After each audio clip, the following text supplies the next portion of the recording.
part of me. Yes, I've got you under my skin.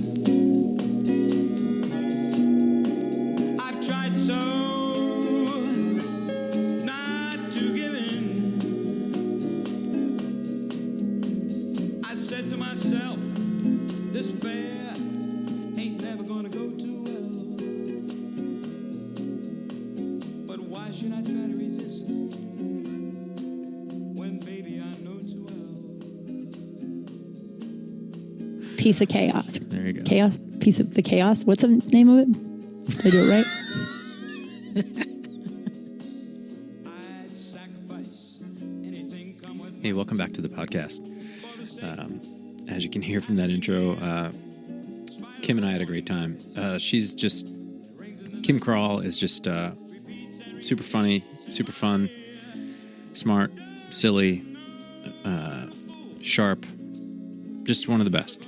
And we really had a good time catching up and talking about all kinds of stuff, as usual. And, check it out. Check out her podcast called Crawl Space on Apple Podcasts. And, enjoy the conversation, the wide-ranging conversation this week with Kym Kral. And then he goes, Kym, I'm asking you a question. I'm like, dude, you're not stopping, though. You've just been saying, and I thought you had more. And he goes, no. I'm like, well, shut up and let me talk. Not you, but that was just funny how he was like, and I was like, well, I'm not going to interrupt you. So I'll listen. Yeah. That's what's weird about this last year. It's gotten me less anxious and more able to just be, listen to someone just talk and be like, I can just listen and be present and not have to like wait for my turn. And I don't know if I was ever really a person that needed to wait for my turn to talk, but I wasn't never not that person, Yeah. So I'm able to just like, so you're asking a long question. And I was just like, yeah, I'm just listening to him. And I'm not, and I didn't even notice until you said that. And I was like, wow, I really do. I'm just now like, calmer about stuff. Yeah. And that's good, right? I think that's a good thing. It's forced us almost like the medium of Zoom, because the person, you can't talk over a person because you can't even hear them. If you're talking, you literally cannot hear them the way Zoom works. The first like, I don't know, maybe month and a half of the pandemic, I used to work at this bar in Hollywood, Big Wangs. The bars don't follow me to the gates of hell. Like the rest of my life, people like, I get recognized for that still. And I haven't worked there in like 6 years. And the bar doesn't even exist anymore. But we like got in touch with all the old bartenders, right? Like we all have this like it's like a weird special sorority. Cause we were in the trenches. That place was like, I've had guns pulled on me. I've been spit at, mauled, kicked, grabbed, like Jesus. All of us are like, we have this like bond, even though a lot of us, it's like 30 women, a lot of us weren't fans of each other. Right. Yeah. And so we all decided to do this Zoom, and one girl who I was close to before the pandemic, but then various things that was another thing that I realized that I changed. I don't have to allow every little person who wants to come in my life be in my life. Yeah. Like I used to just have no value for my time or myself, if that makes sense. Like where it was just like, oh, you want to be my friend? Well, no, I don't think anybody wants to be my friend. So I don't want to say no to you because you want to be, you know what I mean? Like, and now I'm like, nah, I'm good. But so this girl, like she and I were close, but in the back of my mind, if I'm truthful, there was always a part of me that was like, I'm so uncomfortable around you. It's never myself or comfortable. And so one of the beginning parts of the end, and I don't think she'll ever listen to any of this. I don't think she listens to my podcast. So I'm always like, I hope whatever, but she knows how I feel, I think. So we get on this big Zoom and it's evident that every one of us women have changed, right? Since of course we're like 26-year-old bartenders. We've all changed except her. Right. She gets blackout hammered and just screams over everybody in the Zoom. So it's like women are at one point, one girl goes and gets popcorn.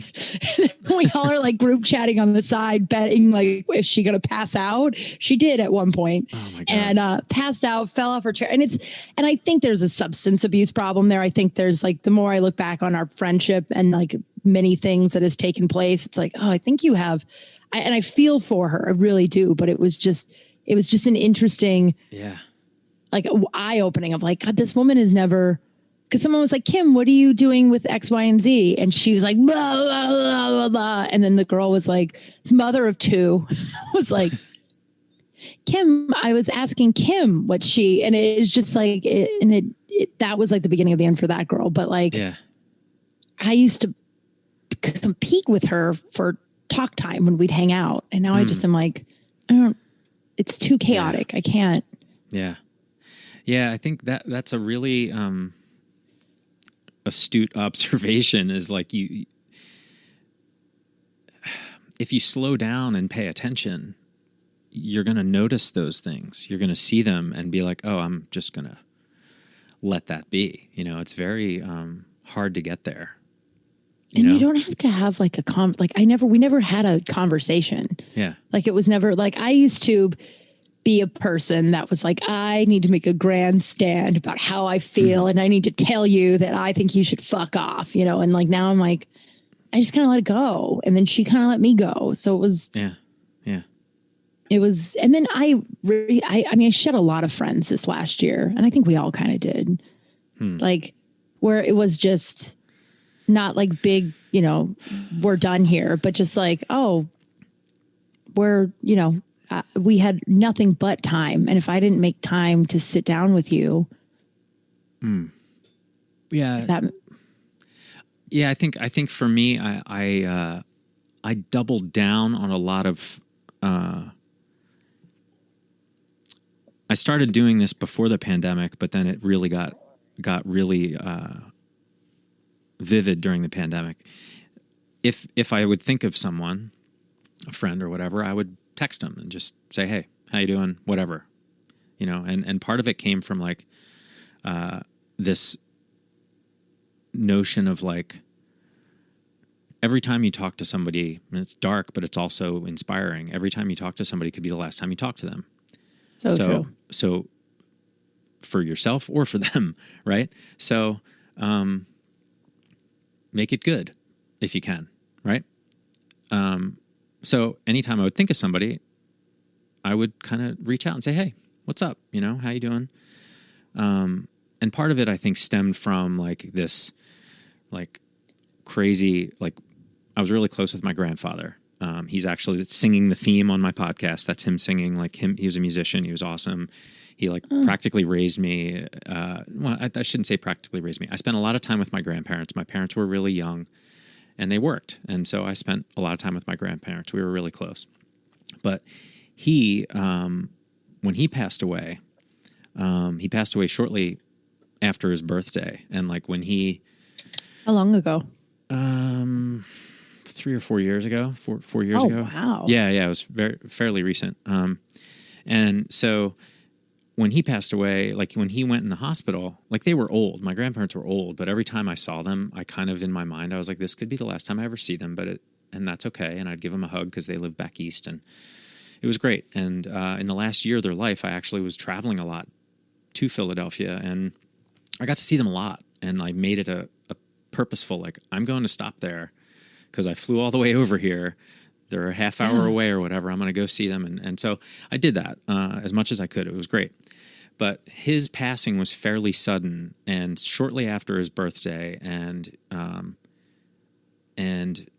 like once he was kind of in the hospital, you couldn't really talk to him anymore. So it was like, I didn't talk to him on his birthday because like we're a different time zone. And by the time I remembered to call him, it was like, he was in bed. It was too late to call him, right?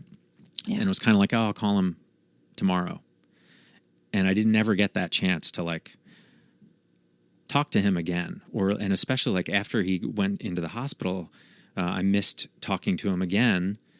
I think he died like I'll have to look it up. I forget. It was shortly, there was something related to his birthday. Like I should have called him. I didn't. And like very quickly, I wasn't able to ever talk to him again.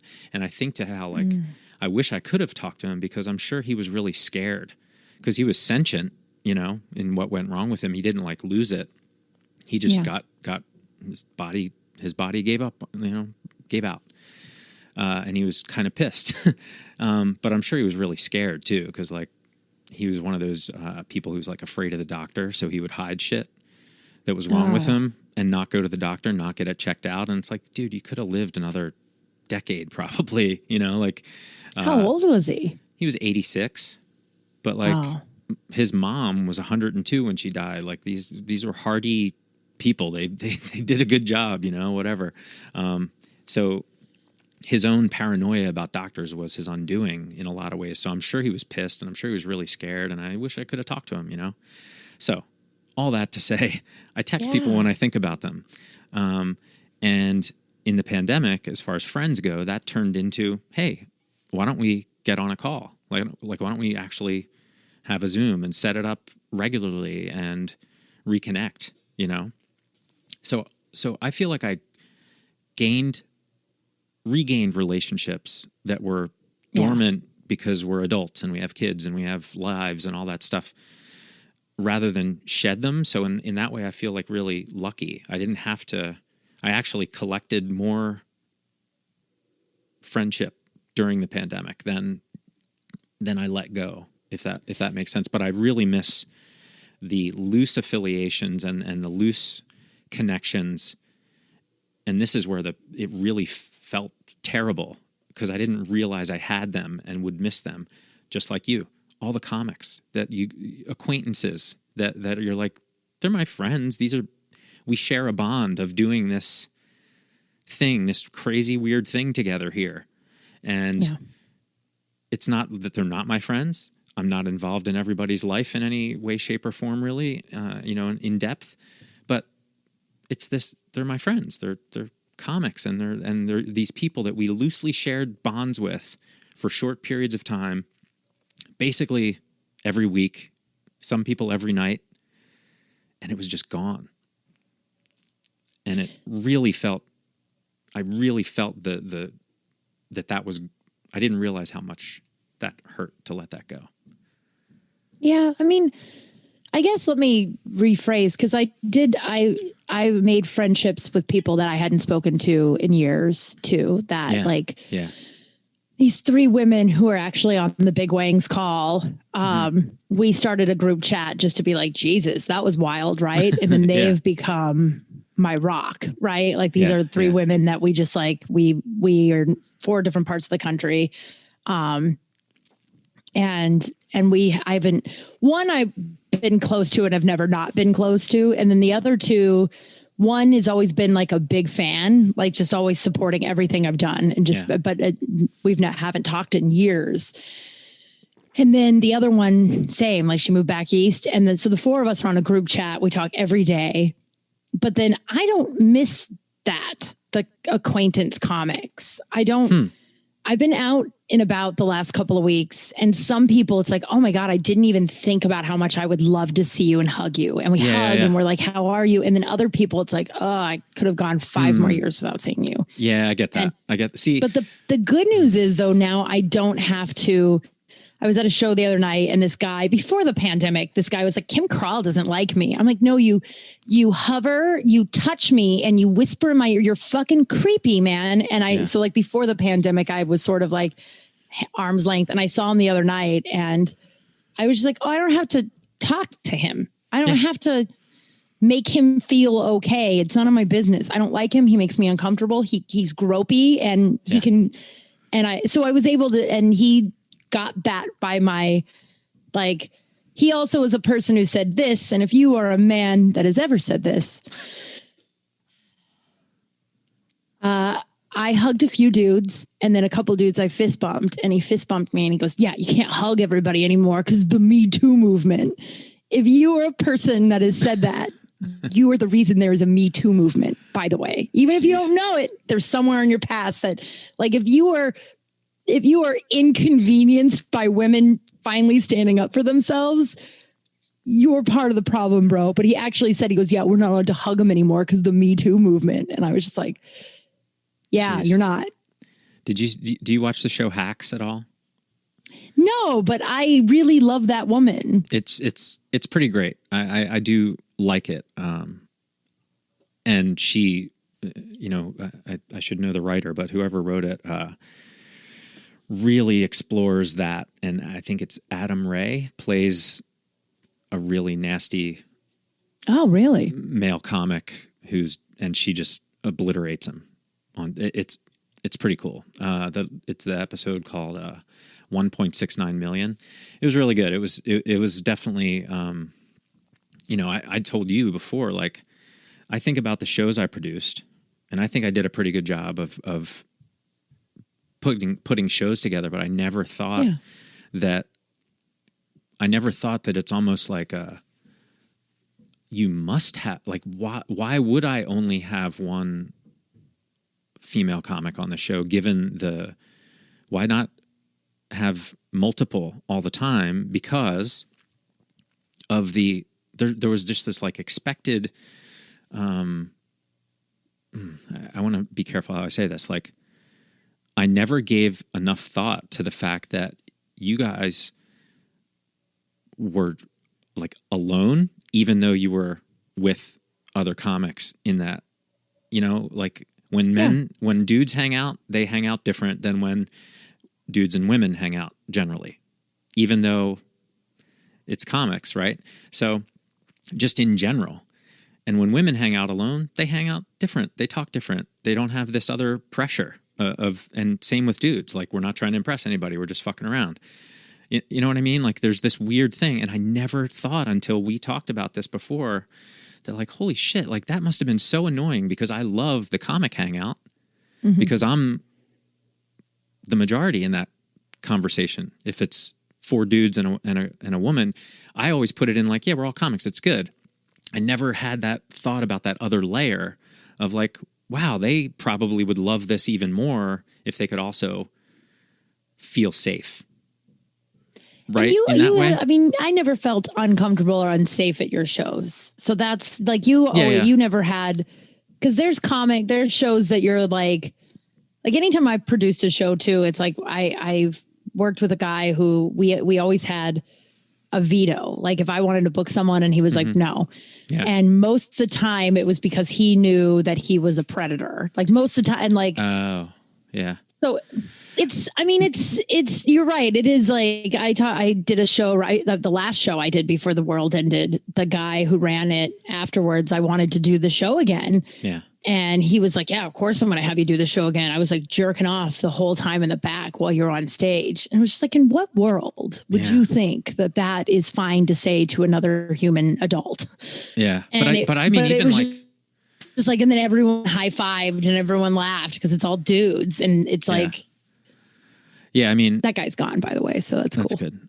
But I mean, even like the Brewing Comedy show, I don't think it was as much of a big deal because, you're driving out to the burbs to Westlake. It's nice. You park, everything's cool.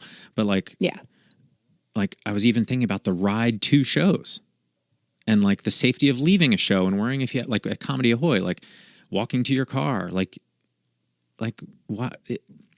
Anyway, I don't know if it's like, I'm not trying to be like super chivalrous or something. I'm just saying I never thought about it in that way before. And I'm glad that I think about it that way now. And I will never not consider it again, which is, I think great. But also, why didn't we know that before? Like, why wasn't it okay to stand up to all this bullshit? And that's what, like, yeah, this is good. Not. This is progress. It's still not. I hope. And I know that it's hard to explain this to dudes because it's like, I know that you're like, well, yeah, now you can't. It's like, there's still the Me Too. Like, I have a friend who was groped at a comic party by another comic.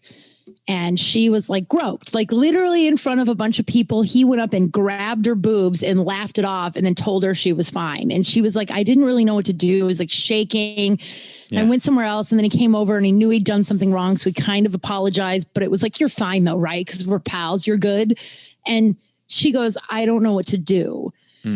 And you're like, tell people, but you as a dude don't understand that if I tell people that, there is going to be a chunk of people that go, don't book Kym Kral because she causes trouble. Not don't book that guy because he gropes. It's always back on the woman. I know that like the good news is it is coming to light more and more, and more men are saying, understanding, but like, we've been telling you guys it's unsafe for us forever, right? Like there's an SNL script or SNL sketch years ago. It's very funny. It's like, I don't know what that broad was in, but she was in Hannah when she was like a little girl. And it was like right after Kevin Spacey and everything came out. And it was like the opening line was like, you guys are like, oh no, all these big, powerful men. Is this the world now? And one of the girls goes, this has been the damn world. Yeah. And then one of the things, it was like the stuff that's ruined for women, and they go through a whole thing. It's like parking lots, ponytails, baggy clothing, nighttime drinks, vans,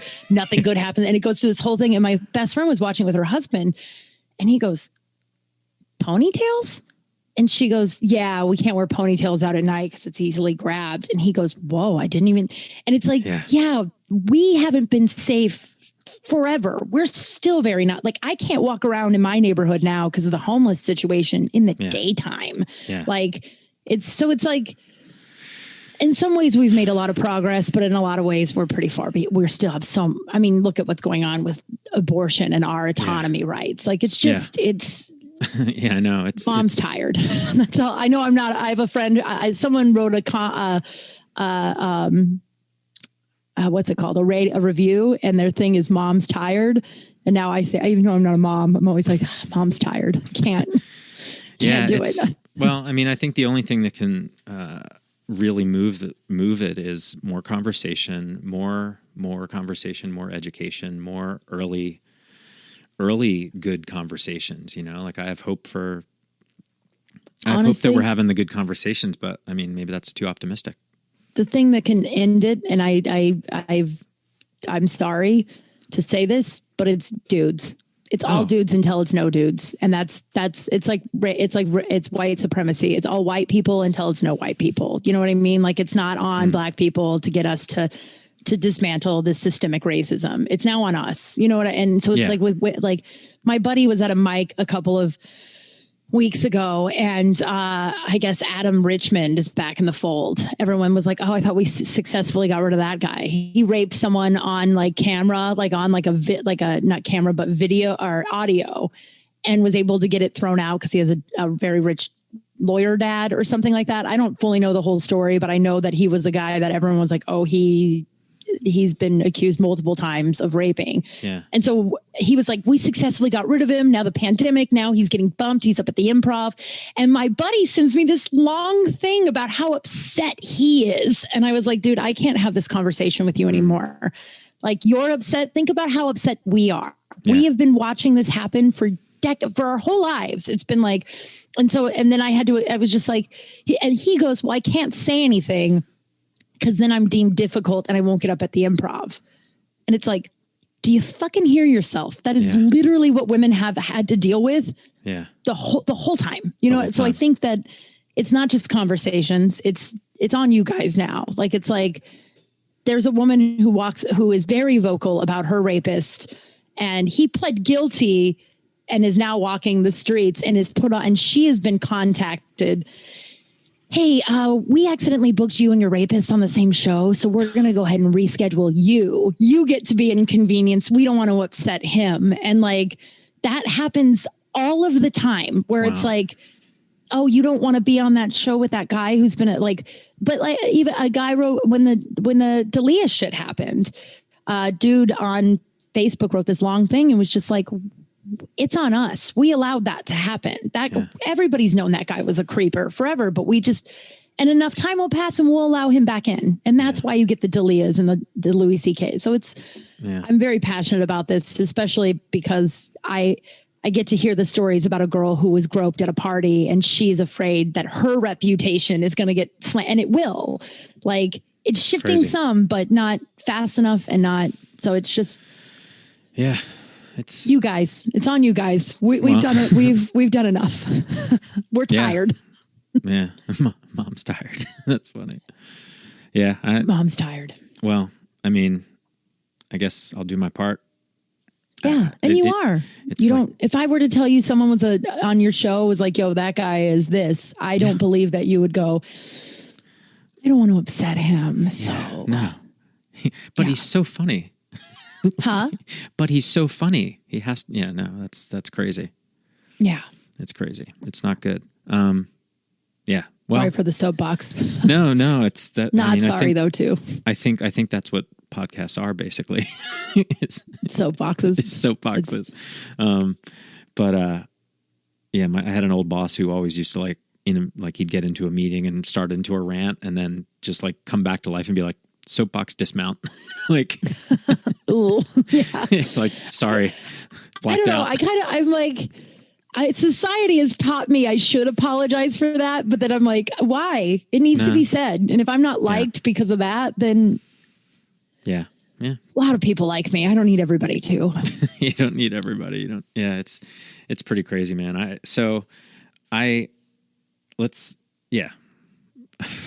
Let's we're not gonna solve it. We're not gonna solve it, but it's basically I'm just saying, like, I think we've exposed a lot of darkness throughout this pandemic and hopefully shedding light on a lot of it, political, social, racial, all of it. And I hope shining the light on it can move it forward. There is a lot of, if you look at, Steven Pinker has a book where he writes about, his first one was like Angels of Our Better Nature. And then there's one, the name is escaping me right now, Enlightenment Now, maybe. But basically, he's basically saying, if you look at the data, we are progressively, as a society, getting better, even though our news and stuff focus on the negative. But that doesn't mean that what they're focusing on shouldn't be remedied also and improved. Right? Yeah. So it doesn't mean it's not happening. It doesn't mean it's fake. It means we can't let this go on anymore if we want to continue to be a progressive society and get better every single year as a society, as humans and all that kind of stuff. So it's like, all right, well, now we know, now we're exposed more. Like, just like, it's not like all the things that were going on. It's not like things weren't going on before. It's like now we can see that they're going on with police body cameras. If you get into all that kind of stuff, it's like, no, it's always been happening. Now we're just seeing it. Like, it's literally in our face. And we're like, oh yeah, we'd have to stop that. That's not okay. Well, I think too, what's going on with the Republican Party, which is bananas. And then also the white supremacists, those like that very loud group right now. I think that's the last cry of a dying thing. I hope so, dude. Like, they get louder as they're about to die, right? Like, I think like it's like we can't as a society keep accepting Nazis. Like, are we kidding? Like, like, it's just like, and it's easier for me to say, I don't get like, the only discrimination I get is I'm a woman, I'm loud and I'm not afraid to speak my, so I'm not that stuff. So it's easy for me to sit pretty over here and be like, we need to stop thinking Nazis are okay. But like, when are we going to just not be like, well, differences of it, like the people that are like, well, we just have differences of opinions. No, it's not.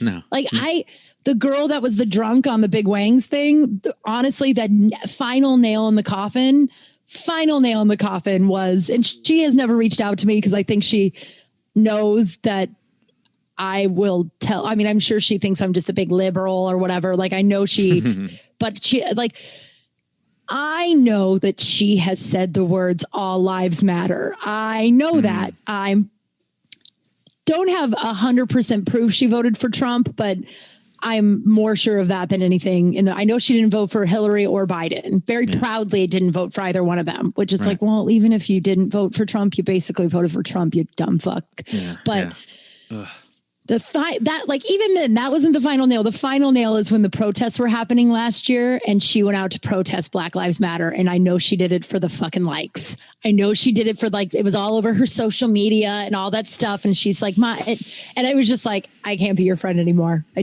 can't. Yeah. Yeah. Can't. And the little tribe I'm in, that's what we call ourselves in our group chat. We're the tribe. two of them unfriended the other. I muted her with the other girl because it's just easier just to mute her, because otherwise I'll have to deal with her, and I don't want to deal with her. Yeah. But one girl was just like, yeah, I can't be like, she's a neo-Nazi. That's what that is now. Do you know what? Like, if you're one of the, I always say it, if you don't know if you're on the right side of history, look to your left and your right. And if there are literal Nazis agreeing with you, maybe look into it a little bit further. I don't know. Yeah. Like, maybe crack a book, because you might be wrong. There's a chance.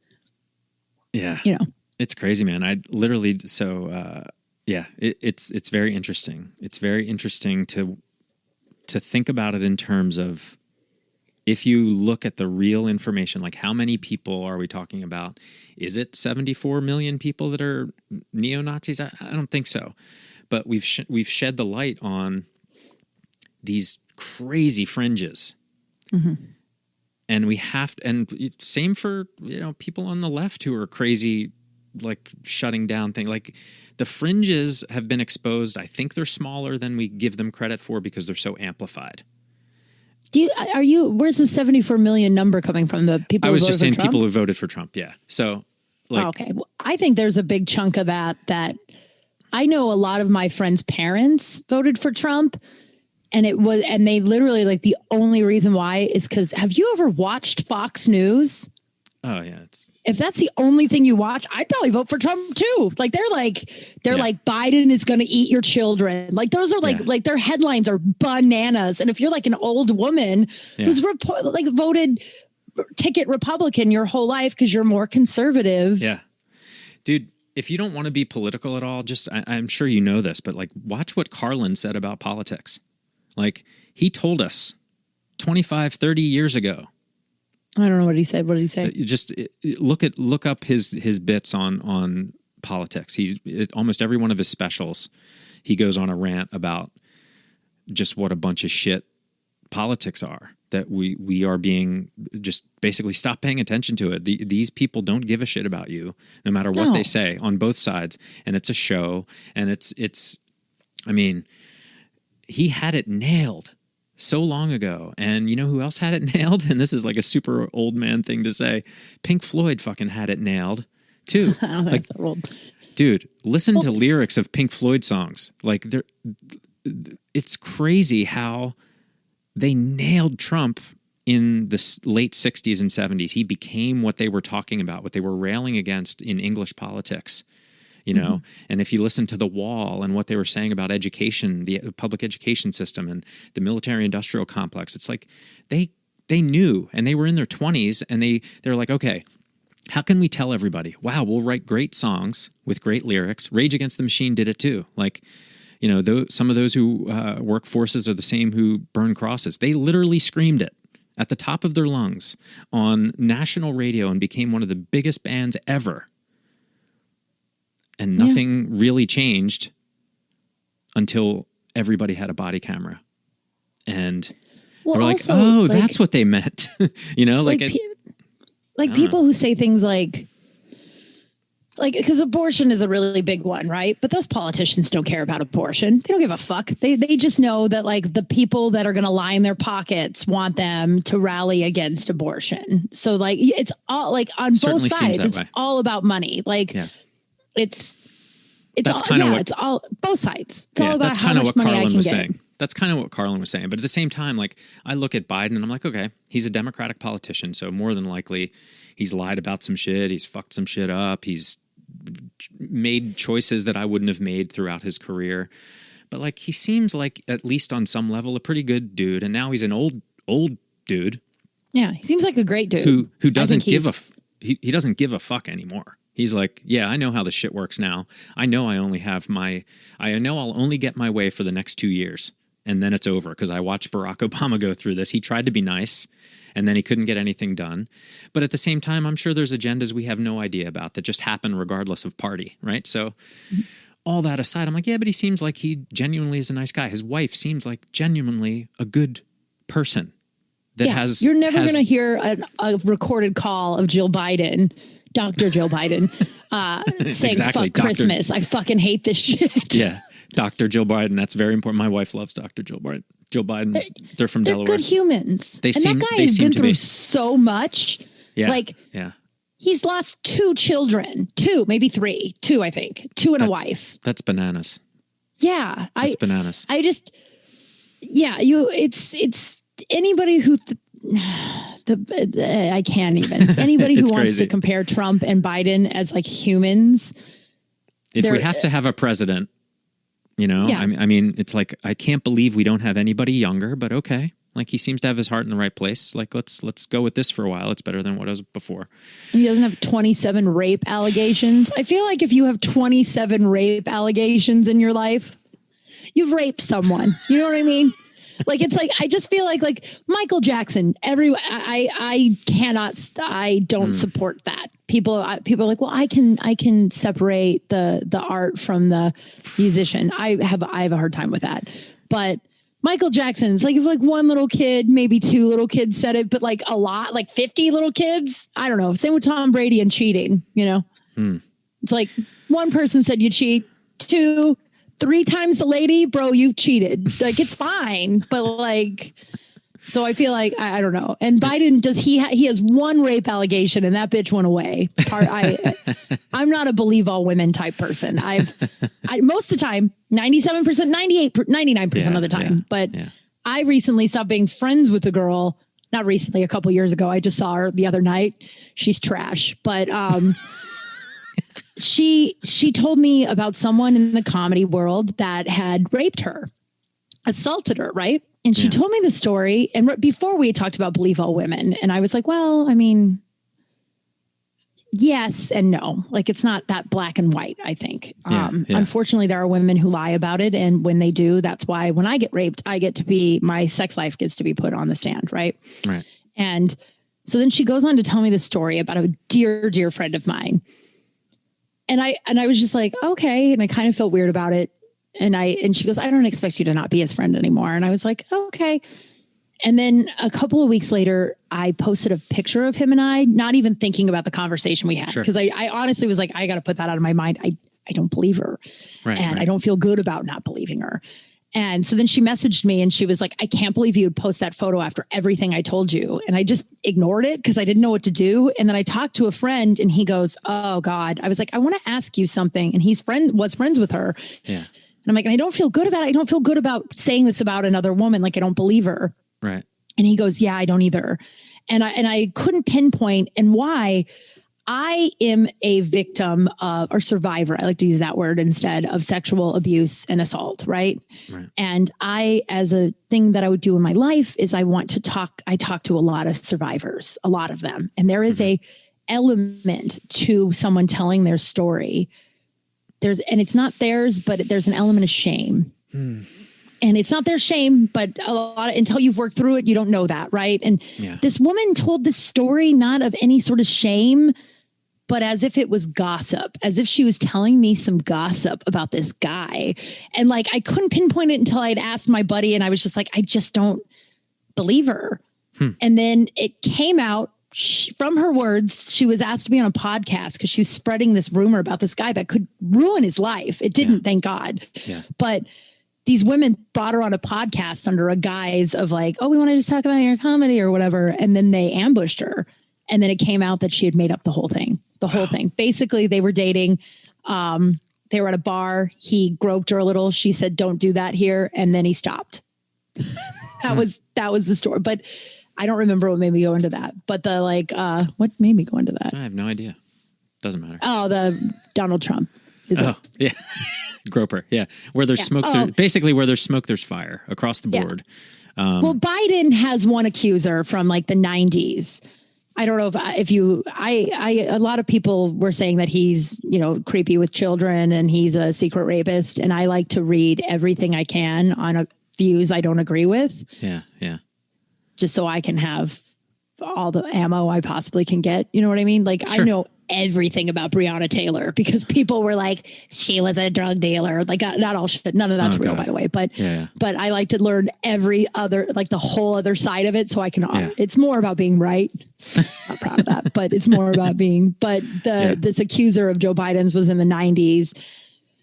She told one person, then recanted, and then never told anybody else until something came about. Like, Oh, the reporter, of course they would. The Trump, if there was any validity to that, the Trump people would have blown that up, and even they didn't say anything about it. Yeah, it's very interesting, especially when you compare the two administrations. It was easy to find shit to accuse Trump of that has validity, and if you look at like a lot of the stuff that's going on in courts now, like. I don't think courts, if you've ever been to court or been on jury duty, like that it's not like on TV. Like it's not super glamorous to have a trial or to pull together evidence. Like lawyers in most cases, it's really crazy hard work. It's diligent, detailed, like millions of pages of information are studied and like, so it's not like on TV, but people think about it like it's on TV, like a lawyer's pulling a stunt. I'm not saying that there's not fake lawsuits. I'm just saying like it's not all that glamorous, and it's a pain in the ass to get through the courts officially. And that doesn't mean that false lawsuits don't get into court. I'm just saying like there's too much actual real evidence. And I guess you can follow the money and say, people are after something, but it's just like at some point there's too many people involved for one person just trying to have a vendetta. This is like multiple courts in multiple states. There's already lawsuits all over the place. Like this is bad business at its heart. Like at least let's just say, that's how they got Al Capone on tax evasion. It's like you can probably guess that he probably at some point has some really crazy business dealings. He was a multiple real estate developer in New York City in the 60s and 70s when records were kept on paper in green ledger books.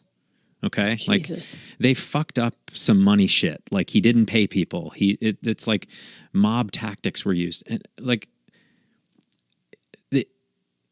maybe he didn't do it because he hasn't been arrested yet, but maybe he hasn't, like, who knows? Like, but we shouldn't care this much, and we shouldn't have to have our only choice of a leader be a person who, he was accused of all this shit before he became president. Like, that's the thing is like, he just amplified the noise by becoming president because now there's more people that would want to take him down, et cetera. But anyway, all to say, where there's smoke, there's fire.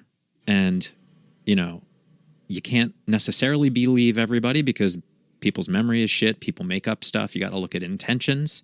You got to look at incentives. You got to look at who benefits. And I've been thinking about this with the pandemic too. Is like, who benefits from like this being fake? Which I know it's not fake. I'm just saying like, who actually benefits? And you say, oh, the two pharma company CEOs, or it's like, that doesn't hold up. That really doesn't hold. That doesn't hold up. The fake thing is the most white privilege. It's crazy. It's crazy. It's privilege. I've known 3 people who've passed from it personally, and they were Mexican dudes who lived in poor neighborhoods, and were it's such privilege to be able to look at a pandemic that's killed lots of people. I only know 500,000 in America. I don't know the worldwide number, but I think it's over 3 million. The fact that you can look at that and be like, that's not real. That means that this kid from my high school messaged me. He was really popular. I was not. And he was never really nice to me. And we're friends on Facebook, I guess. And he messages me this long anti-mask thing and how this thing is all fake. This is before I got COVID though. So I don't know if he would send it to me now. I mean, I wrote back to him and I was like, who the fuck do you think you are? Yeah. Like, I haven't talked to you in 25 years. I couldn't pick you out of a lineup. If you walked up to me, I wouldn't know your name was Jamie. And I buried him because I was like, fuck off, buddy. Sending someone, a stranger, this is so, and then he unfriended me, told me I was a mean person, then refriended me, said he was sorry. And then I think he's unfriended me again. I'm not sure. I don't. I have lost complete patience for those conversations. I'm not even going to entertain them, but I am entertained by seeing how they work psychologically and just be like, how, because we're constantly checking on our own thinking, to just be like, am I the only one who's crazy here? Or is this, you know what I mean? So, in terms of, long COVID, I've noticed recently there's been a lot of more study, and they're starting to zero in on long COVID, which is awesome, which is, for all our listeners out there, Kym, has long COVID, and they don't know what it is. Something the other day that made me feel better, because I have a friend who has it now, and she said she's got a lot going on, so I know it wasn't personal. So I was like, girl, that's not how it works. But she was like, sorry, Kym, I have a really good immune system, so I'm asymptomatic. And I was like, oh, I don't know why you need to say sorry. I wouldn't wish what's happened to me on anybody. Yeah. But that's also not how it works. And then, but I read something the other day, like, well, I'm in a long haul COVID support group on Facebook, which has been really helpful. I don't really participate, but I read a lot of this stuff, which is nice, because it's like, oh, I'm not alone. Okay.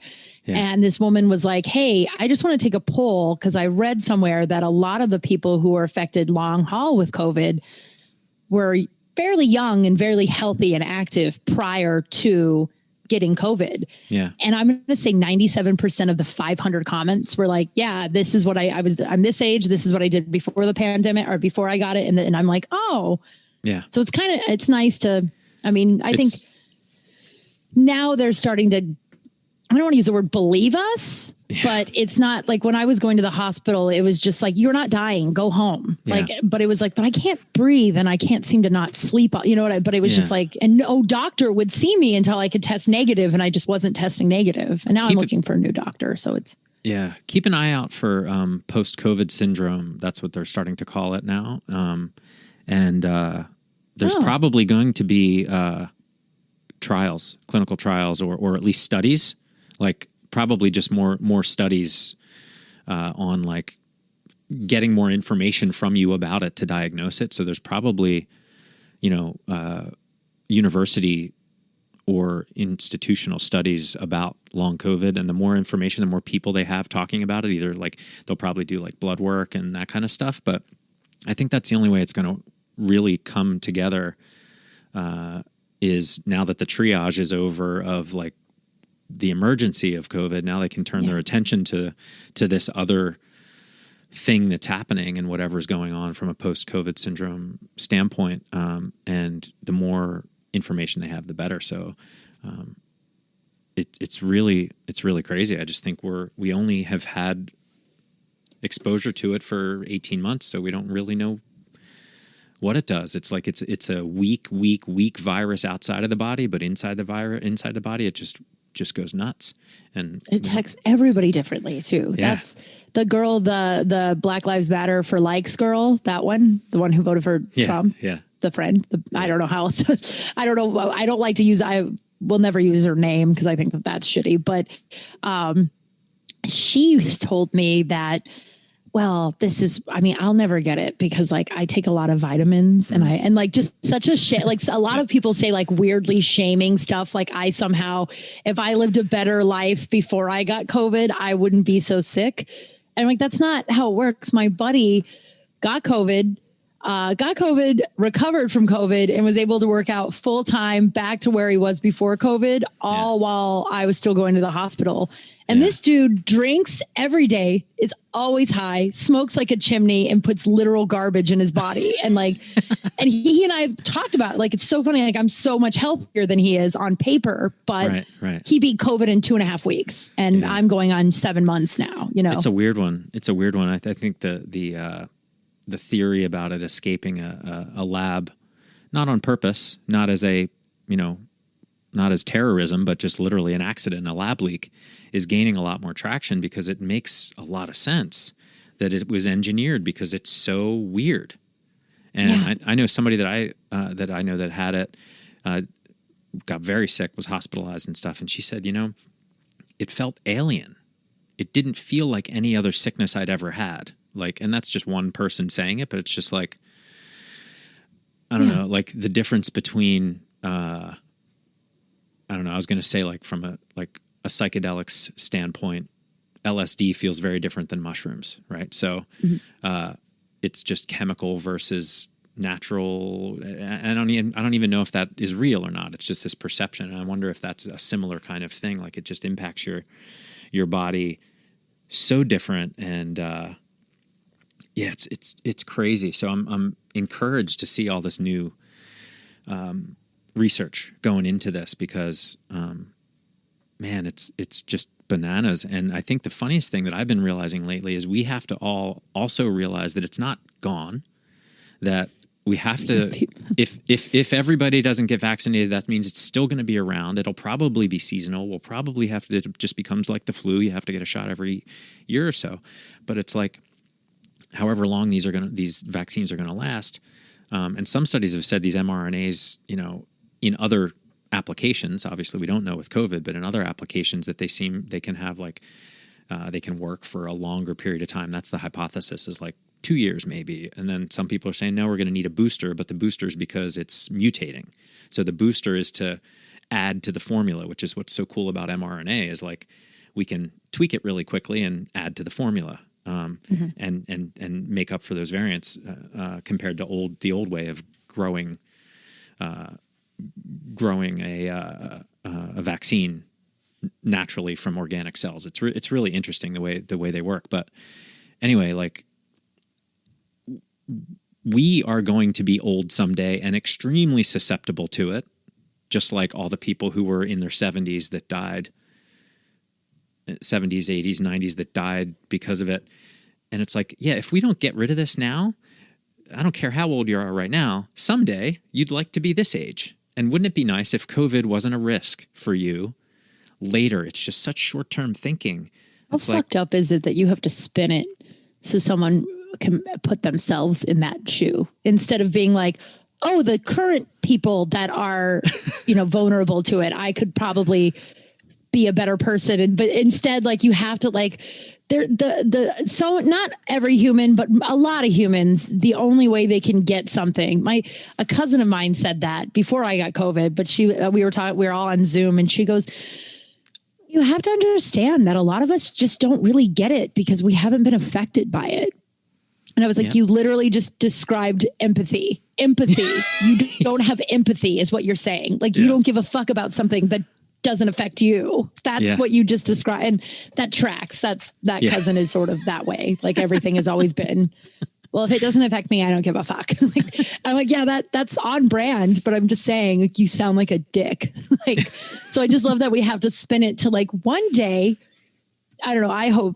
That's terrible, but I think maybe Darwinism doesn't exist anymore. Those people would have been dead a long time ago. You know what I mean? Like, but those people now, technology has gotten rid of Darwinism. Like that like their parent got hit by a car, and then technology saved them.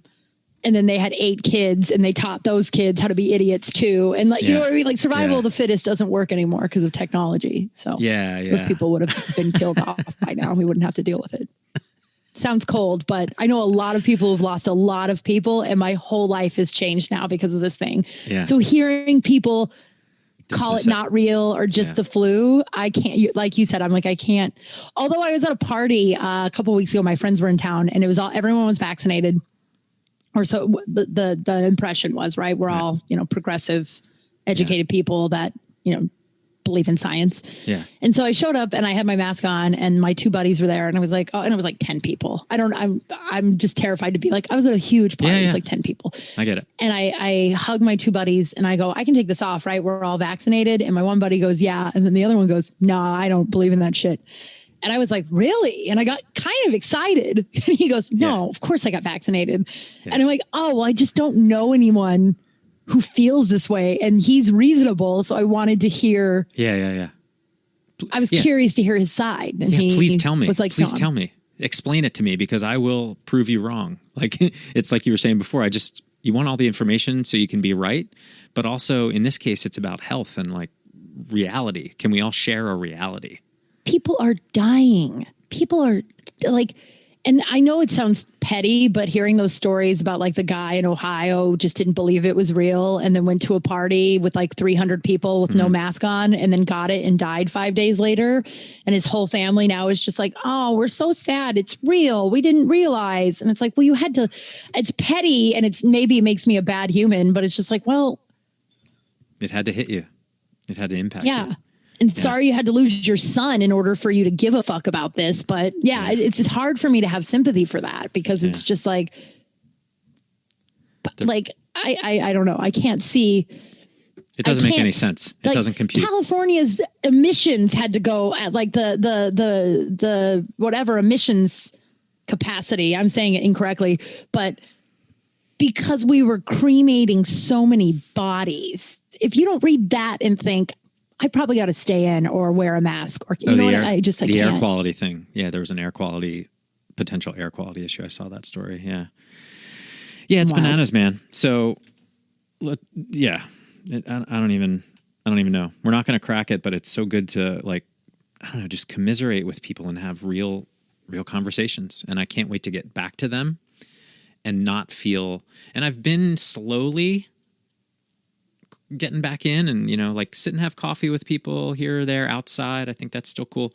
Like I am getting like, I'm definitely nervous that everybody's just like, yeah, June 15th, everything's cool. Because it's not. We're just so we've been so, even in California, it's way worse, but it's hard to get back into it. So I'm like, still hesitating quite a bit because I'm like, well, let's see. Like after Memorial, let's see what happens 2 weeks after Memorial Day, because predominantly over Memorial Day, it was very, very, even for me, like, okay, we're back. People are back doing shit. Like, restaurants are open, they're open, and they're maskless. So if this is okay, then the vaccine worked. There's not enough disease present to cause a problem anymore, and we're good, and we won't see a surge. That's what I'm really, really like.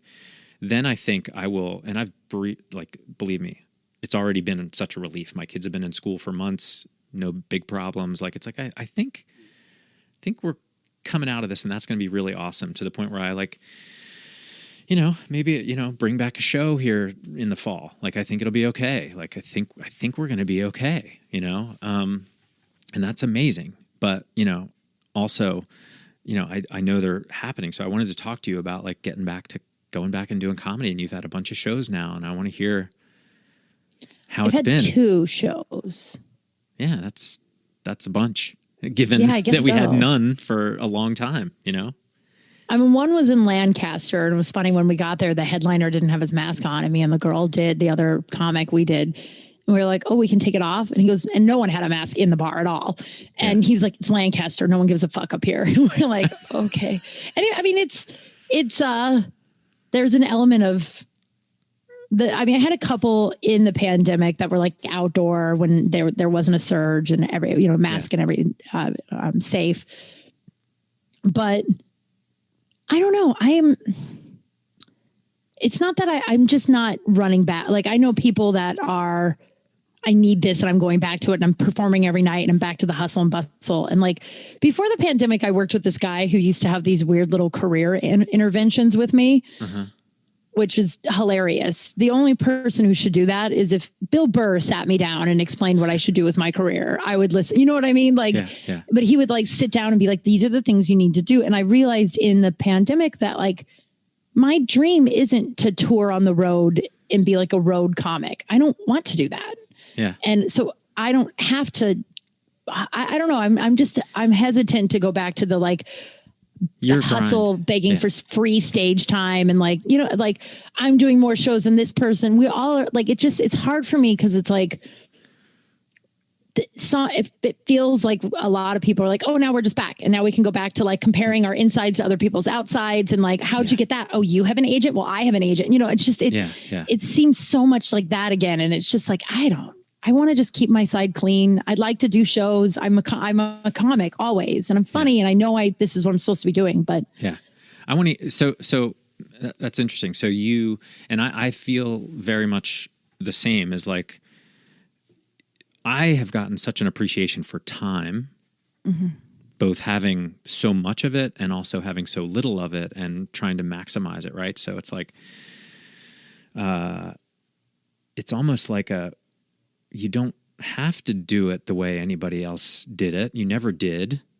And you've cracked a code on figuring out how to do, this and podcasting and your all of the things you're doing to get at it in a way that's your way. And I think if we never saw it before, we certainly have seen it so clearly in the pandemic that is a big, big game changer for people to just be like, I can do this different now. Like, you know, I think all the things that, I don't know if you saw Bo Burnham's special, but please do yourself a favor. It's incredible. And it's literally him by himself in his, like literally locked in his house. And it's a masterpiece. But, so I don't know. It's neat. And it's neat to watch you. What I really want to know is like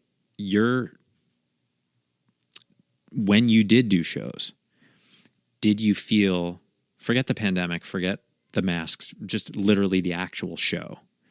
Oh, it's great. When you got up there, I'm sure, I can't wait to see you live again, because I'm sure that after this year of you're doing an hour a week, you're different, better, and stronger. And I wonder how that felt for you.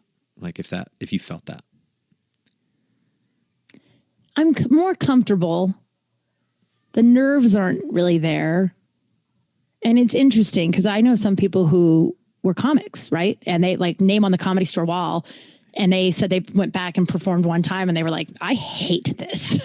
Like, I never liked it. And I think that this year made us slow down. Like, it was just like, well, these are the things I need to do because this is what I said I wanted to do with my life. Yeah. And so now we're able to slow down and be like, do I really want to do this with my life? And I will say that once I went up on stage, yeah, I'm a comedian. Like, it was like, oh, this is what I do. Yeah. And my buddy came and saw me, and he hasn't seen me in like 4 years because he moved and he was in town and he saw one of the shows. Yeah.